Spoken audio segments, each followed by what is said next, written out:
Veo a mucha gente muy contenta con su cafecito en la mano, ya hacía falta un cafecito, ¿verdad? Bueno, vamos a esperar a que terminen de sentarse los hermanos para dar inicio. ¿Cómo están, hermanos? Oh, como tres nada más. ¿Cómo estamos, hermanos? Buenos días. ¿Ya despertamos con el café? Amén. Bueno, vamos a orar, hermanos. Amado Padre, en esta mañana venimos delante de ti, Señor, agradecidos por darnos la oportunidad nuevamente de estar delante de tu presencia, Señor. Queremos pedirte que sea tu Santo Espíritu ministrando en los corazones, Padre, en esta mañana, que tu palabra penetre en lo más profundo de nuestro ser, Señor, y que podamos salir desafiados, Señor. Gracias por la vida de mis hermanos y te pido, Padre, que tu palabra, Señor, sea honrada esta mañana. En el glorioso nombre de nuestro Señor Jesucristo. Amén. Bueno, hermanos, gracias al Señor por sus vidas, porque el que estés aquí esta mañana habla de la fidelidad del Señor y también de la fidelidad que ustedes tienen para con esta congregación. Hemos estado estudiando el Evangelio de Juan. ¿Quién recuerda en qué capítulo nos hemos quedado? Capítulo 7, y hoy empezamos el... ¿Sí estamos todos atentos? ¿Vamos siguiendo las enseñanzas que hemos recibido? ¿Sí? Bueno, como vimos la semana pasada, hemos estado estudiando verso a verso el Evangelio de Juan. El capítulo anterior nos hablaba de que Jesús había ido a la fiesta de los tabernáculos. ¿Recuerdan qué es la fiesta de los tabernáculos?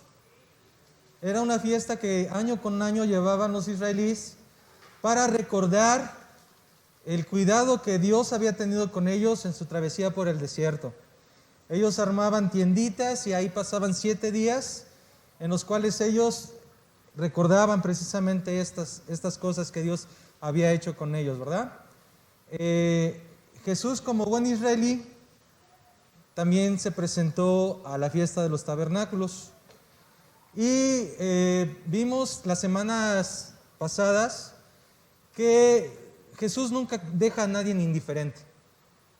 Causó una gran conmoción con sus palabras y los líderes religiosos estaban muy molestos porque él, cada vez que hablaba, sus palabras los confrontaban a los religiosos, pero también les causaba un conflicto tan grande el que él se declarara como Dios, porque él decía que él y el Padre eran uno solo.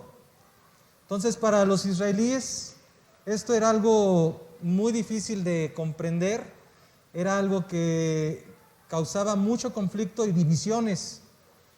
La semana pasada veíamos que muchos creían que Cristo era el Mesías, que Jesús era el Mesías. Otros creían que Jesús era el profeta que había de venir. Otros pensaban que Jesús era un farsante. Entonces todos tenían una opinión de Jesús. Sin embargo, vemos que el Señor muestra a través de sus palabras cuál era realmente por lo que Él había venido a este mundo, a cumplir la voluntad de su Padre. Y les voy a pedir que abramos nuestras Biblias en el Evangelio de Juan capítulo 8, y hoy vamos a estudiar del versículo 1 al versículo 11.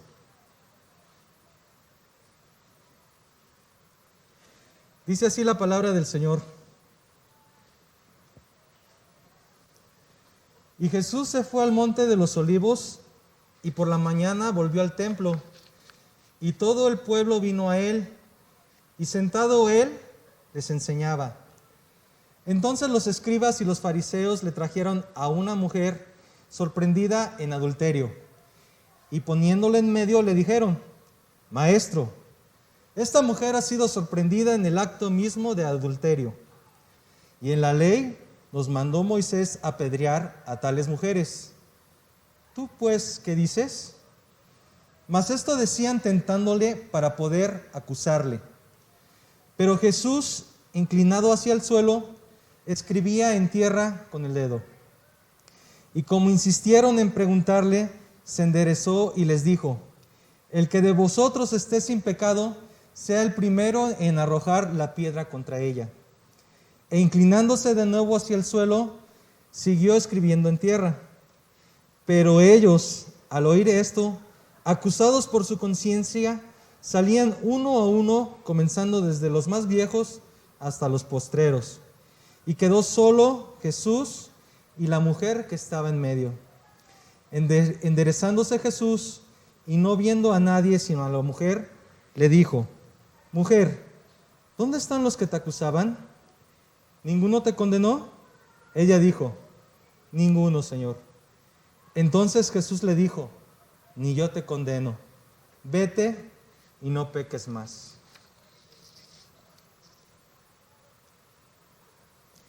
Este pasaje de los evangelios es un pasaje sumamente hermoso, lleno de una riqueza espiritual, pero también es uno de los pasajes más controversiales. Y es controversial por el hecho de que en muchos de los escritos antiguos del Nuevo Testamento, estamos hablando escritos del siglo IV, hay muchos escritos donde no aparece este pasaje del Evangelio. Hagan de cuenta que los escribas brincaron este pasaje, sin embargo dejaron un lugar en blanco, como haciendo referencia a que ahí había algo. En otros muchos sí aparecía, pero aparecía en diferentes secciones. Por ejemplo, nosotros encontramos este pasaje a la mitad del Evangelio de Juan. Nosotros ahorita lo tenemos dividido ya en capítulos, está en el capítulo 8. En versiones antiguas, este mismo pasaje se encuentra casi al final del Evangelio de Juan. Y hay algunos escritos donde este pasaje se encuentra en el Evangelio de Lucas. Entonces, digamos, los escribas pareciese como que habían omitido este pasaje precisamente porque ellos consideraban que era un pasaje controversial en el sentido de que podía alentar a la gente al pecado del adulterio, o que lo tomaron como que fuera poca cosa el hacerlo. Entonces, los escribas o los religiosos de esos tiempos consideraban este pasaje como algo que no era apto para enseñar a la gente.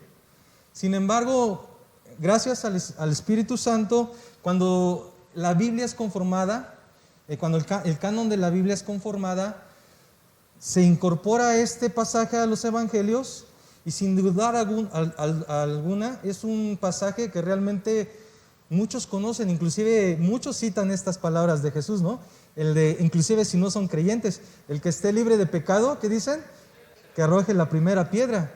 Son palabras que han permeado mucho en la mente, en el espíritu de las personas, porque realmente son palabras muy poderosas.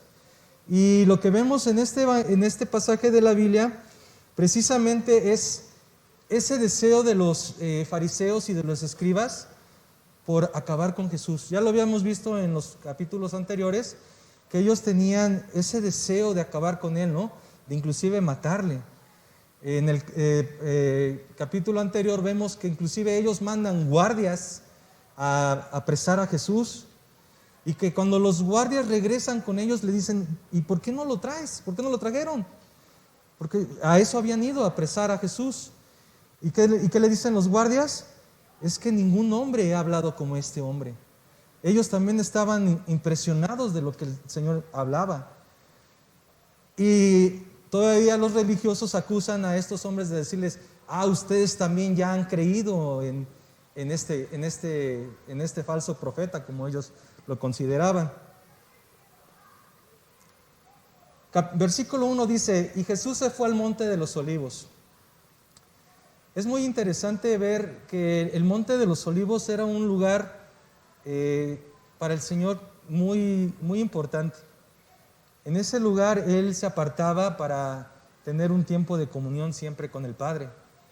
Él se apartaba cada vez que iba a Jerusalén. Él iba al monte de los olivos para tener esa comunión con el Padre. Es ahí también donde vemos que es traicionado en el Monte de los Olivos. Ahí es donde Judas Iscariote con un beso entrega al Señor. También ahí es donde el Señor tiene esa angustia antes de ir al Calvario, donde le dice al Padre: Padre, si es posible que pases esta copa. Es ahí en el Monte de los Olivos. Es ahí en el Monte de los Olivos donde el Señor ascendió a los cielos y donde la palabra dice que cuando regrese posará sus pies sobre esa tierra. Entonces es un lugar importante el Monte de los Olivos. Y es importante porque el Señor precisamente en ese lugar era donde tenía, digamos, ese tiempo a solas con su Padre. Él, en el último versículo del capítulo 7, dice que cuando toda la fiesta terminó, todos se fueron a sus casas y él no tenía dónde ir. Entonces él se fue al Monte de los Olivos y ahí pasó la noche. Versículo 2 dice: y por la mañana volvió al templo y todo el pueblo vino a él y sentado él les enseñaba. La fiesta ya había terminado. Sin embargo, el Señor, aún sabiendo que su vida ya corría peligro, él tenía una misión, que era seguir predicando las buenas nuevas. A él no le importó que tuvieran esas amenazas sobre de él. Y dice que esa mañana él fue al templo y enseñó. Y la gente, lógicamente, tenía esa expectativa de escuchar al maestro. Había una gran multitud otra vez a su alrededor.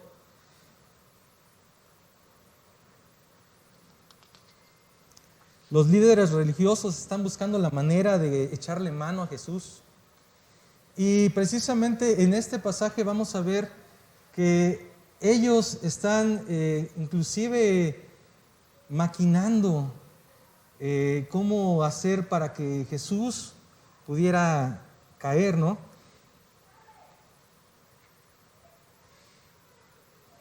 Versículo 3 dice: entonces los escribas y los fariseos le trajeron una mujer sorprendida en adulterio y poniéndola en medio le dijeron: Maestro, esta mujer ha sido sorprendida en el acto mismo de adulterio.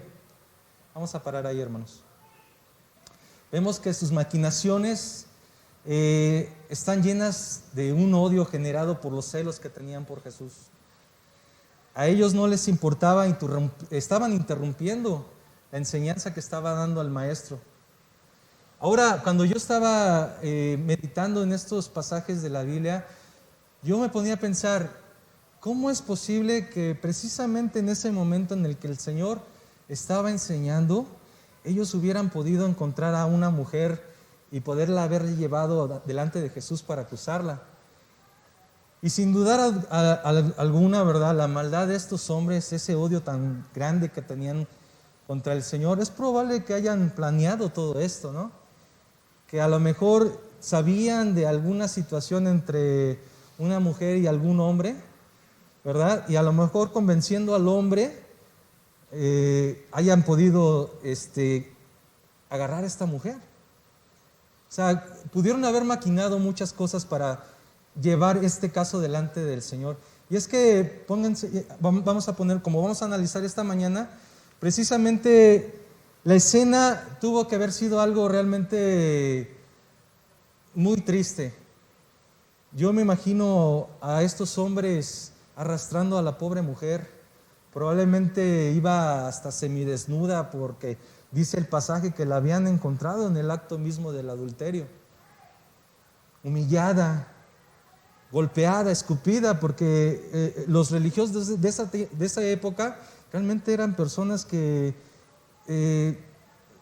causaban un gran dolor a las personas que eran, digamos, culpables de algún delito, de algún pecado.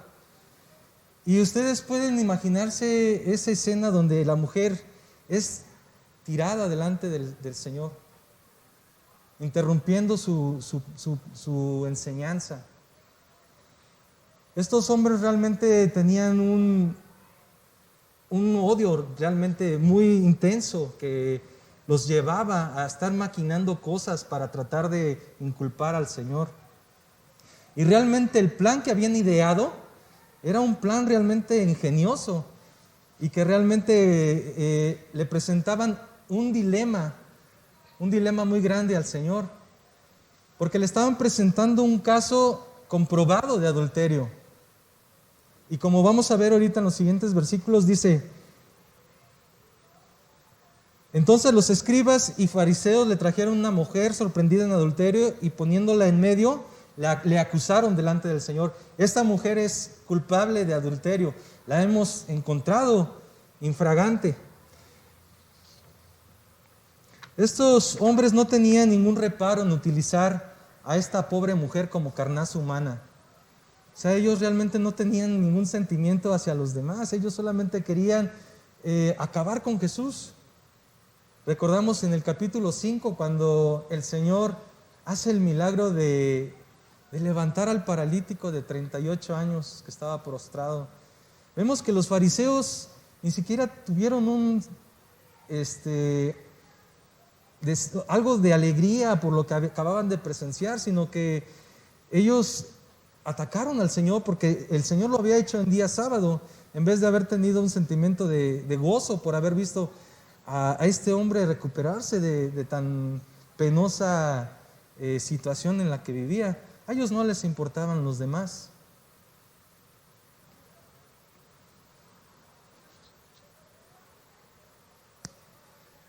En el pasaje anterior también vimos que habían intentado en el fracaso, habían fracasado en su intento por atraparle.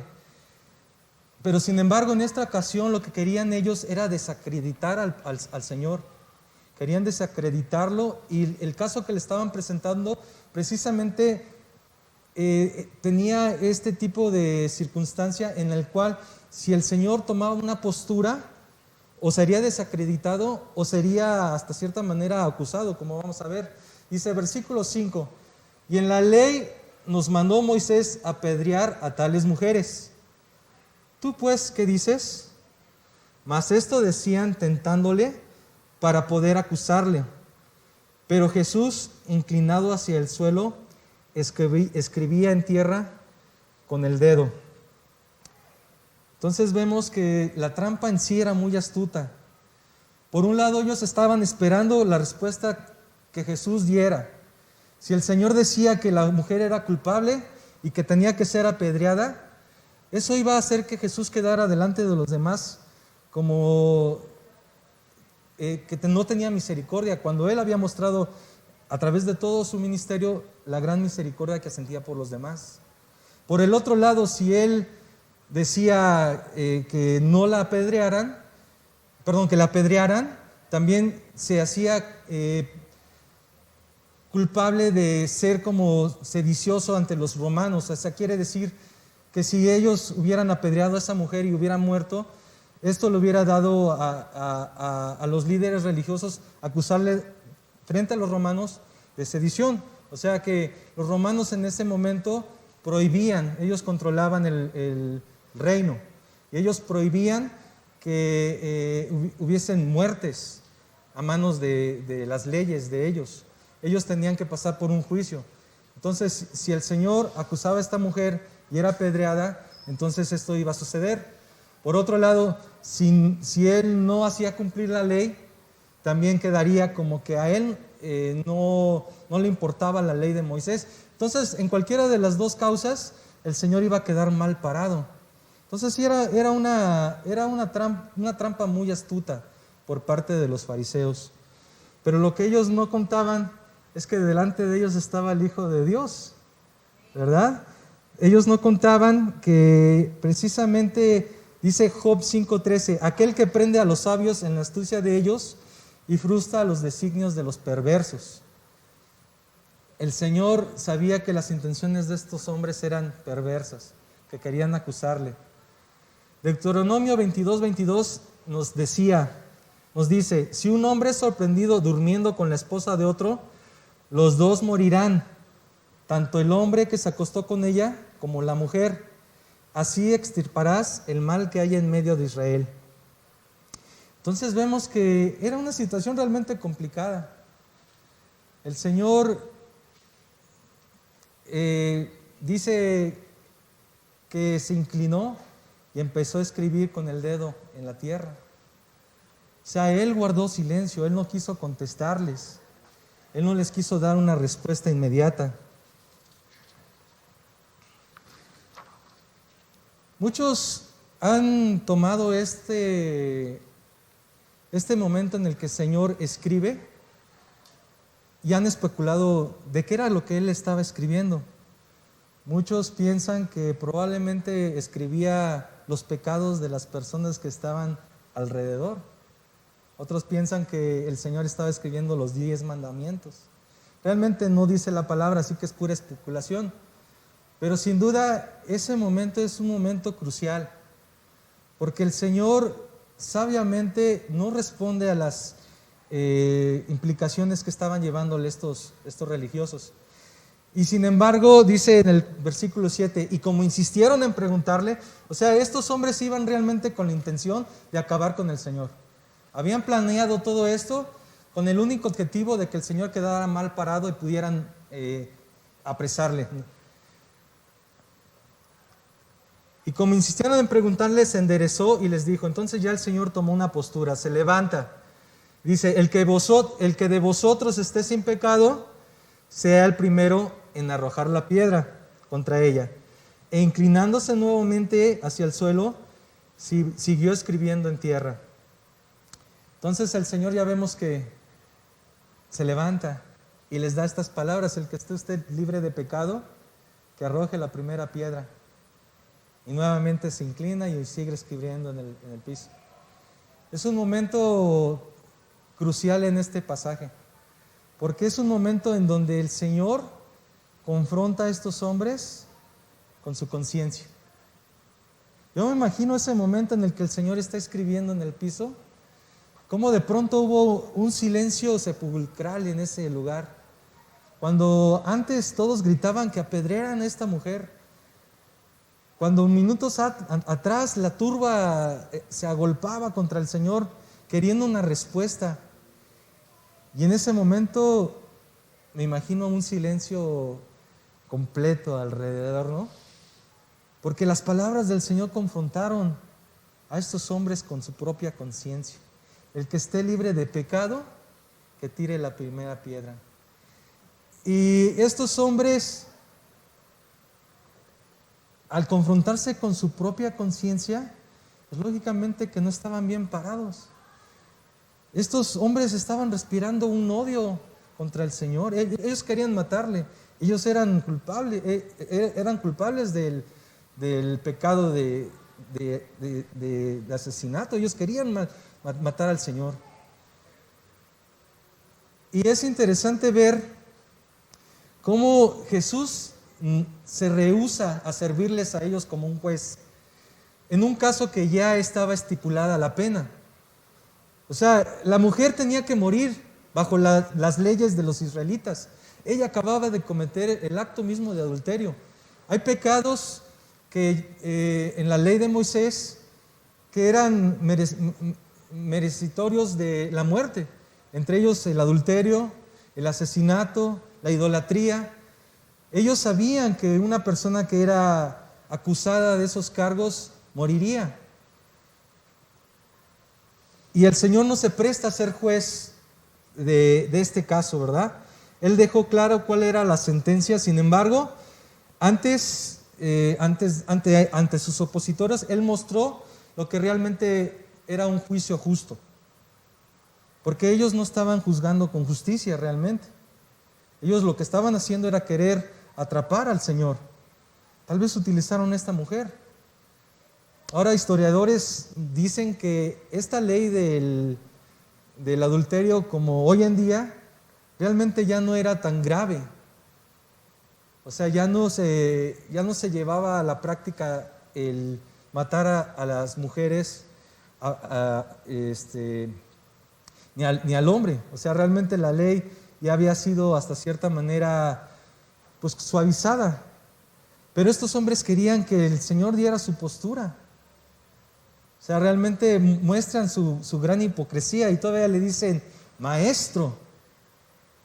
O sea, como tratando de pararse el cuello de que ellos le respetaban, pero no era así. Ellos realmente lo único que querían era causar daño. También les muestra cuál es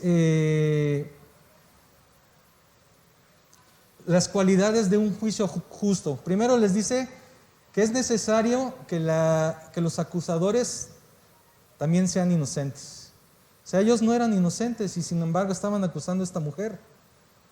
Estos religiosos invocaban la ley pensando en aplicarla en otros, pero ellos nunca se la aplicaban a sí mismos. Y eso realmente es todavía lo que sucede en nuestros días, ¿verdad?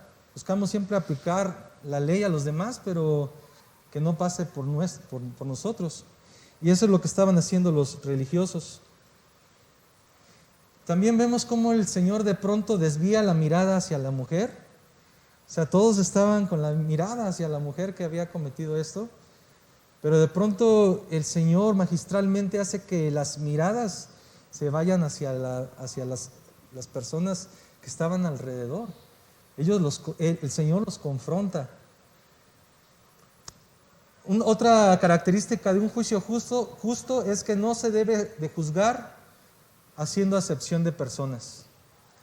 En este caso de la mujer adúltera, la sentencia era para los dos, tanto para la mujer que había cometido el adulterio, pero también para el hombre. ¿En dónde estaba el hombre? El hombre no es presentado en este caso. Había una clara acepción de persona.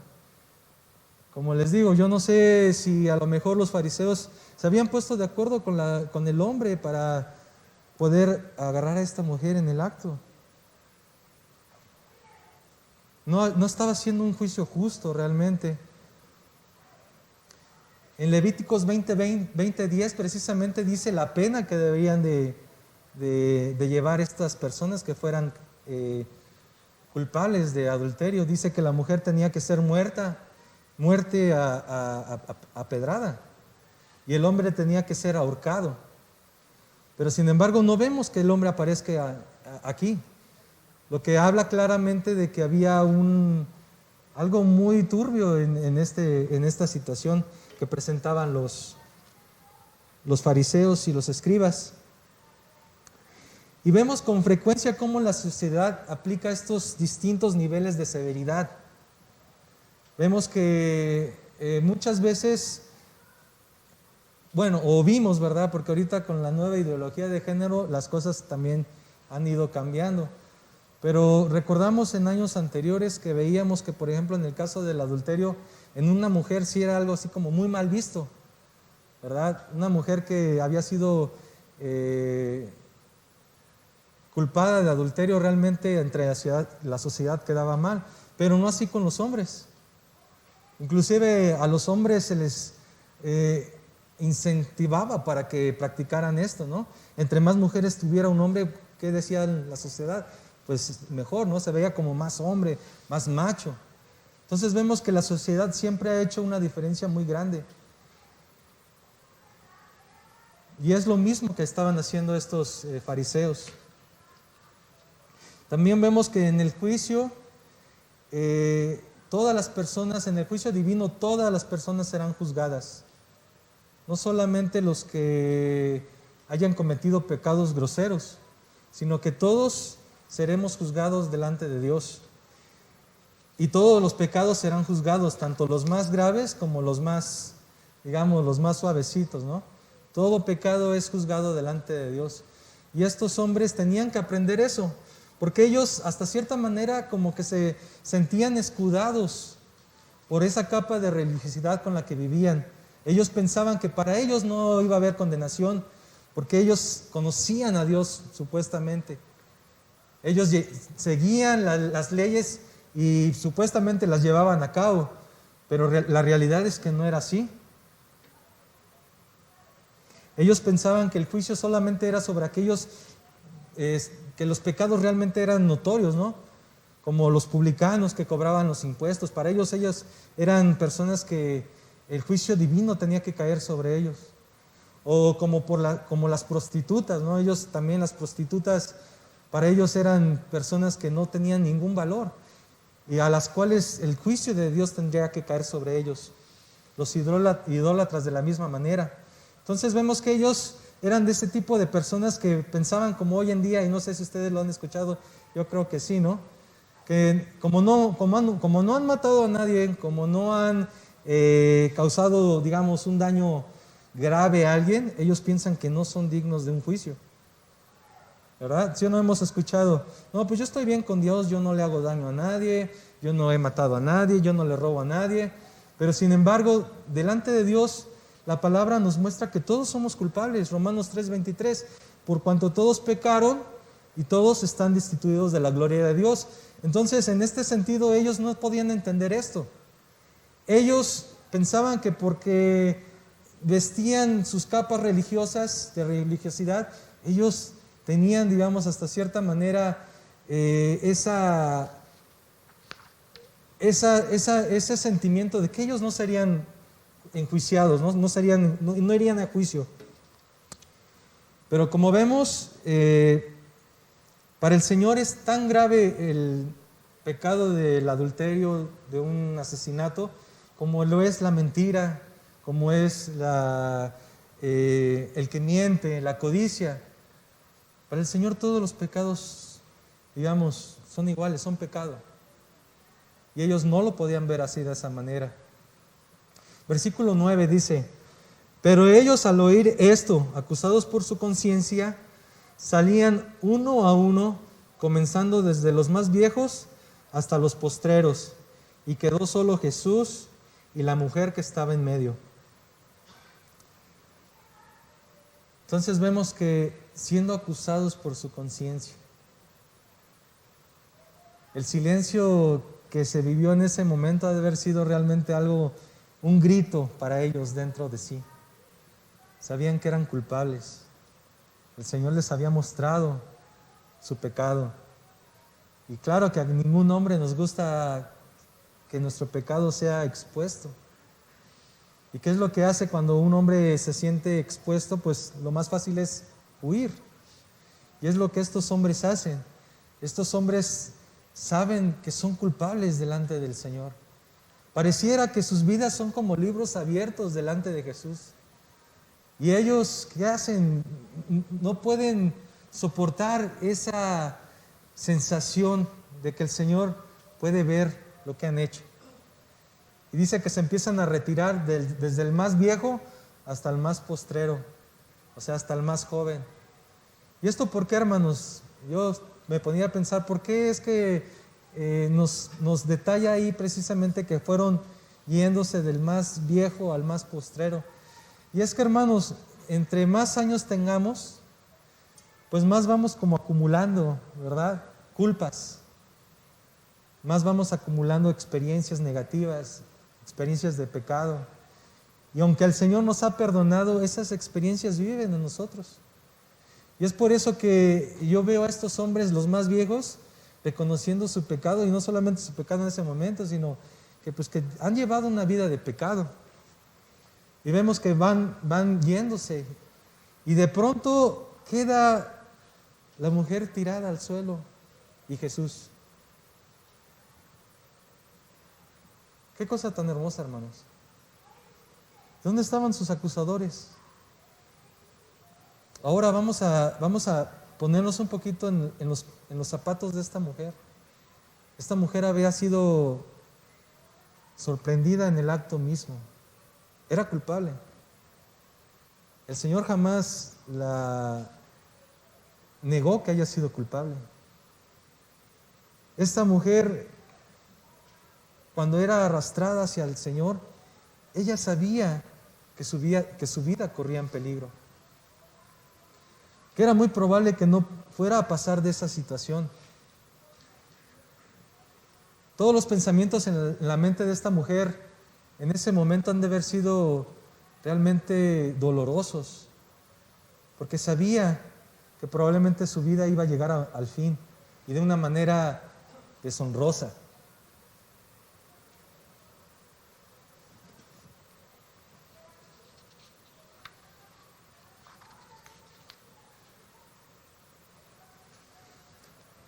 Los fariseos se fueron uno a uno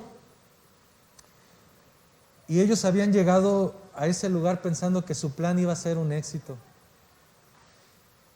Y se fueron, ahora sí que como dice, con la cola entre las patas.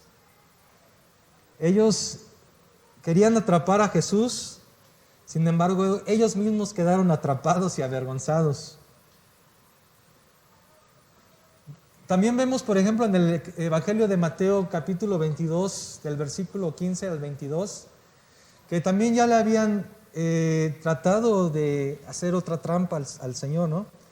Dice la palabra que entonces salieron los fariseos y tramaron cómo tenderle a Jesús una trampa con sus mismas palabras. Vemos que es lo mismo que volvieron a intentar hacer.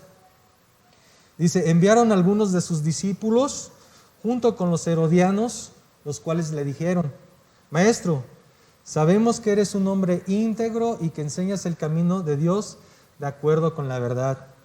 No te dejas influir por nadie porque no te fijas en las apariencias. Danos tu opinión. ¿Está permitido pagar impuesto al César o no?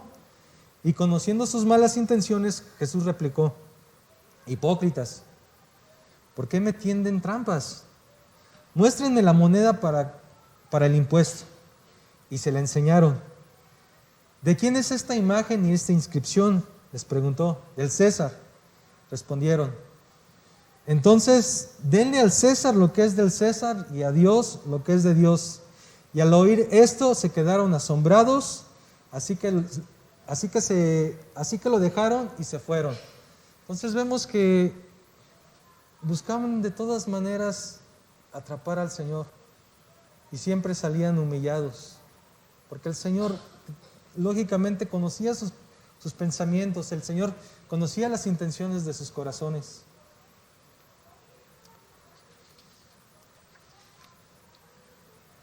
Este momento de Jesús con la mujer a solas es un momento realmente muy hermoso, hermanos. Porque la mujer estaba esperando el juicio. Ella se sabía culpable, como les decía.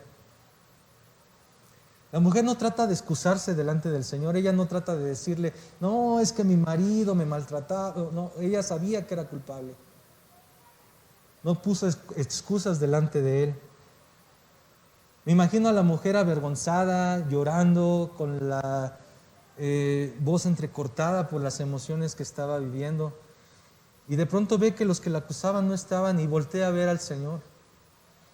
Y mira en los ojos del Señor compasión. Mira en los ojos del Señor misericordia, algo que ella jamás había experimentado. El maestro le cuestiona, ¿ninguno te condenó? Y la respuesta de la mujer, y son sus únicas palabras que están registradas, ninguno, Señor. Esta mujer solamente abrió la boca para decirle al Señor, ninguno. Las palabras del Señor en este momento realmente son las palabras más hermosas que tú puedas escuchar. Ni yo te condeno. Porque todos hemos llegado como esta mujer. Culpables.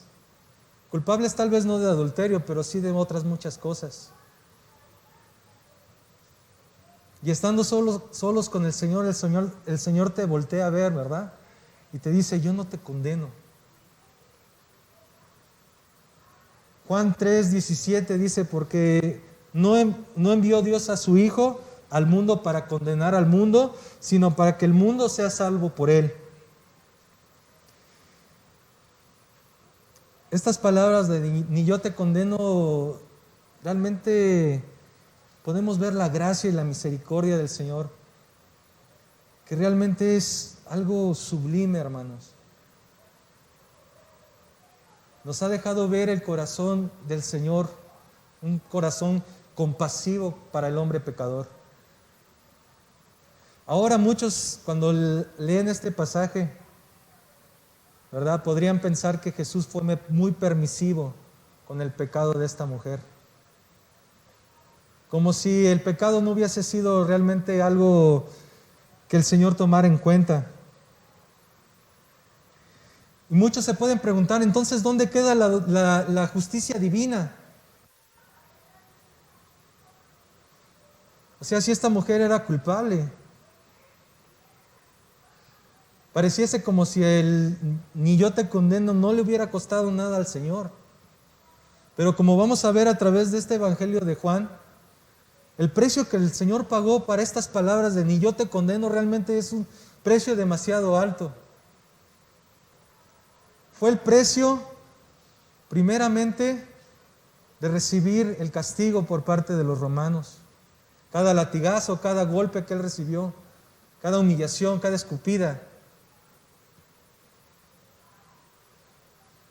Cuando Él iba camino al Gólgota, en esa procesión, donde Él sabía que en ese momento Él iba a cargar con los pecados del mundo, con tu pecado y con el mío. Ese es el precio que tuvo que pagar para poderte decir, ni yo te condeno. No fue una palabra, como dicen, light por parte del Señor. Es una palabra demasiado profunda. Esta mujer experimentó en esas palabras la misericordia del Señor, la salvación.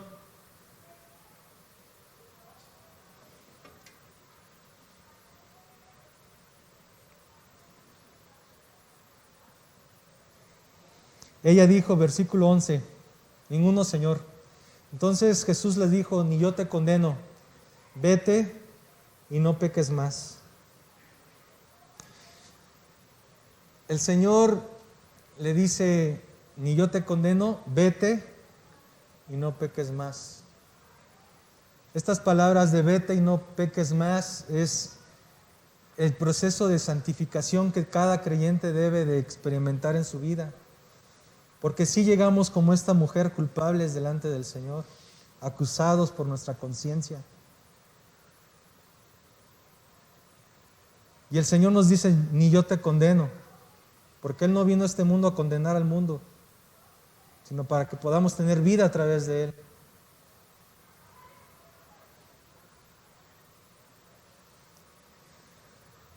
La santificación es un proceso de toda la vida, hermanos.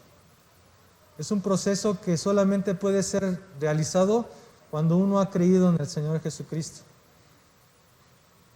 Cuando uno ha creído en el Señor Jesucristo, empieza en tu vida un proceso de santificación. Primero es la justificación que te dio el Señor en decirte ni yo te condeno, pero de ahí nace también este proceso de santificación en tu vida que debes llevar a cabo.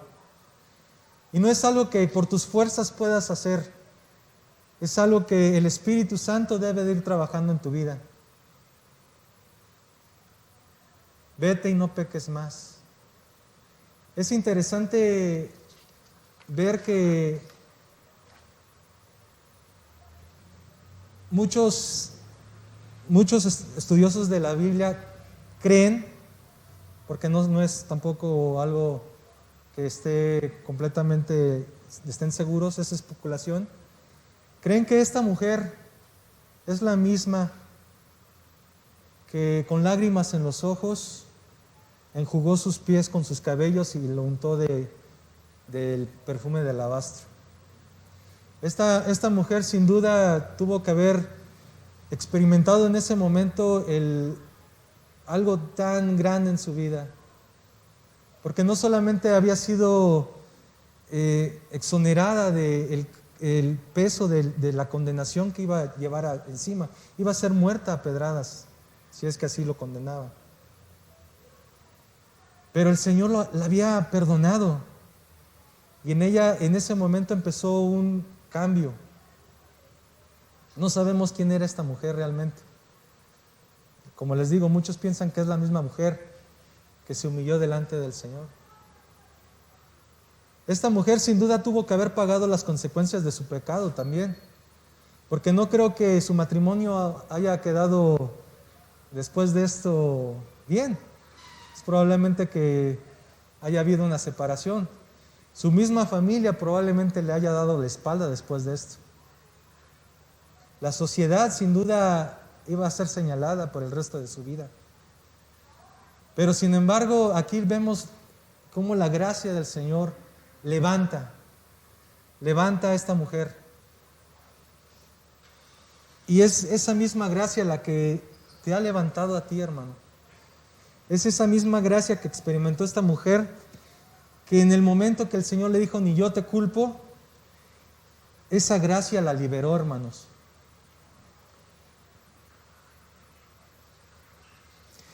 Jesús trajo una nueva oportunidad y dígame, ¿quién de aquí no necesita una segunda oportunidad?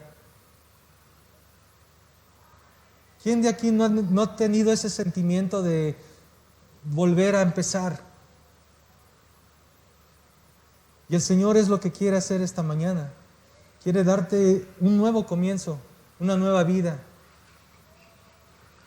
Tal vez tú tienes tiempo ya asistiendo a la iglesia, pero todavía la culpa la tienes muy palpable en tu vida, en tu corazón. Porque muchas veces cargamos esa culpa, el Señor ya nos ha perdonado, pero esa culpa que sigue ahí en la conciencia nos sigue incriminando. Y muchas veces esa culpa no nos permite ver lo que el Señor quiere realmente hacer en nuestras vidas. Así que esta mañana el Señor nos invita a que volteemos a verlo, así como esta mujer que estaba tirada en el suelo, que tuvo que levantar la cabeza para ver al Señor. Que de esa misma manera nosotros volteemos a ver al Señor, para que el Señor diga esas mismas palabras para ti: ni yo te condeno. Sin duda esta gracia que levanta, hermanos, es la que hoy nos tiene delante de Él. Hermanos, no te vayas igual esta mañana. El Señor ya te perdonó. El Señor ya dispensó la gracia para ti. Él ya pagó por tus pecados. Y no fue un precio, más bien fue un gran precio el que tuvo que pagar, fue su propia vida. Así que, hermanos, vamos a darle gracias al Señor por su palabra y que sea su Santo Espíritu el que nos redarguya y podamos tomar una decisión de seguir al Señor. Amado Padre, te damos gracias en esta tarde por tu palabra. Gracias, Señor, porque sabemos, Padre, que esas palabras de ni yo te condeno, Padre, fueron muy costosas para tu Hijo, Señor. Gracias porque por ellas tenemos salvación, Señor.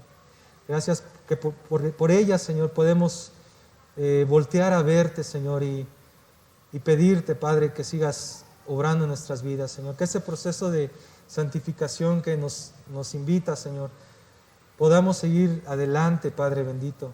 Te suplico que bendigas a mis hermanos y que tu palabra redarguya en sus corazones, Señor. Te lo pido en el glorioso nombre de nuestro Señor Jesucristo. Amén. Amén.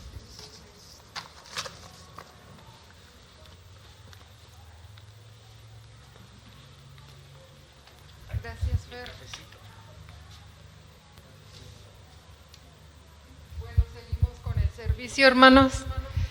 La palabra del Señor dice en Éxodo 25: el Señor le dijo a Moisés: dile al pueblo de Israel que me traiga sus ofrendas sagradas. Acepta las contribuciones de todos los que tengan el corazón dispuesto a ofrendar. Es un privilegio, hermanos, ofrendar al Señor. El Señor le pertenece todo. Pero Él quiere que nosotros nos desprendemos de cosas. Él no necesita, pero que para que vea que no las tenemos arraigadas. Pero sin embargo sí se necesita el dinero para la mantención del local y para muchas cosas.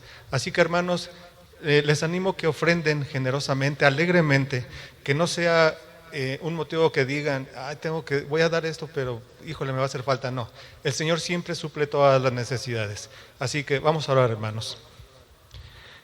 Bendito Dios, estamos agradecidos por esta mañana y te pedimos, Señor, que bendigas la ofrenda que se va a levantar, que sea de bendición. Gracias por los corazones de cada uno de mis hermanos. Provee lo necesario, Señor, para los que están pasando necesidad. Gracias te damos en el bendito nombre de Cristo Jesús. Amén. Amén. Bueno, pasamos con los anuncios en lo que nuestros hermanos recogen las ofrendas y comenzamos con el día martes 10 de la mañana, reunión de damas vía Skype, con el tema La vida que quiero tener. Y vamos a tener un tema muy, muy novedoso, muy fresco, muy muy lindo. Vamos a hablar de la prisa. ¿Qué es la prisa? Miércoles 9 de la noche, el estudio del libro del Evangelio de Juan. Este va a ser continuación con el pastor. Esperemos que hoy sí, que el miércoles sí podamos tener el estudio, primeramente Dios. Jueves y sábado, cadena de oración.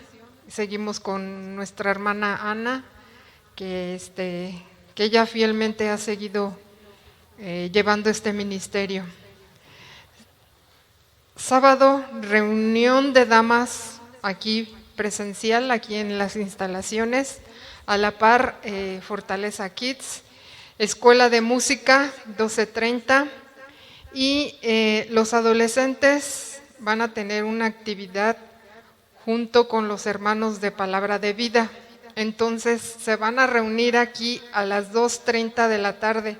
Aquí se van a quedar de ver y de aquí van a partir a donde tienen su reunión con los hermanos de Palabra de Vida. 1:30. Adolescentes, 1:30. Y les recordamos también la canasta del amor.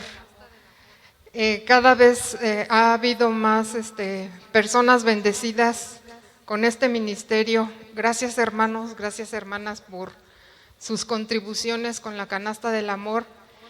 Pero entre más tengamos, más podemos ayudar a los que lo necesitan. Vamos a orar para despedirnos y vamos a pedir la bendición del Señor para el resto de la semana, agradeciéndole también que nada nos faltó, ¿verdad?, en esta semana que pasó, agradeciéndole la salud, la vida, agradeciéndole que nuevamente tenemos la oportunidad de venir a este lugar para adorarle. Gracias te damos, Señor, por todo lo que nos has dado y porque nada nos ha faltado, Señor. Gracias te damos porque aún habiendo enfermedad, Señor, tú nos quieres mostrar algo. Te agradecemos todo, Padre, y también te lo damos todo porque todo es tuyo, todo te pertenece.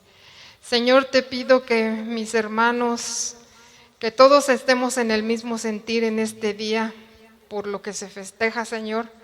Que no seamos presa fácil del enemigo, Señor, y que nuestros familiares y amigos no contribuyan, sobre todo nuestros hijos, a los festejos y celebraciones que hay en este día, Padre, porque el enemigo quiere toda la honra para él. Ayúdanos para que eso no pueda ser posible, Señor, sino todo lo contrario. Permanezcamos fieles a ti, en oración sobre todo, y que las acechanzas del enemigo no nos alcancen, Padre Santo. Te lo pedimos en nombre de nuestro amado Hijo, Cristo Jesús. Amén. Amén. Estamos despedidos. Estamos despedidos.